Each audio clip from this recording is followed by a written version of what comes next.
હોય તો પેલા કોઈ પણ પાર્ટીના ચશ્મા કાઢી નાખજો. મોદીજી હજી કેટલું રાજકારણને બગાડવું છે?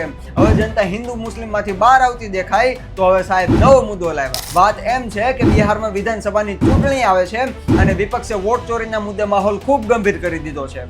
એવામાં આરજેડી કોંગ્રેસના મંચ પરથી જાહેરમાં મોદી અને તેમની માતાને ગાળ આપવામાં આવે છે. હું માનું છું કે કોઈને ગાળ ના જ દેવી જોઈએ.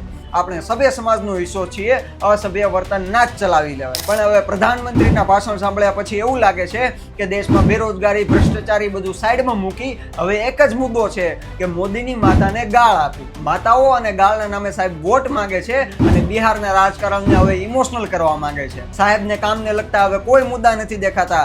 બસ એક જ વાત, મારી માતાને ગાળ આપી, આપણી માતાને ગાળ આપી, દેશની માતાને ગાળ આપી. સાહેબ તમને શિક્ષક દિનના દિવસે ગાંધીનગરમાં શિક્ષક રૂપી ઘણી માતાઓને ઢસડે છે ત્યારે તમારી વેદના નથી જાગતી. તમારી જ પાર્ટીવાળા ઘણી મહિલાઓનું શોષણ અને બળાત્કાર કર્યા છે ત્યારે તમારી વેદના નથી જાગતી, કે પછી તમારી વેદના ખાલી રાજકારણમાં જ જાગે છે? તમારું શું કહેવું આ મુદ્દે કમેન્ટ કરજો.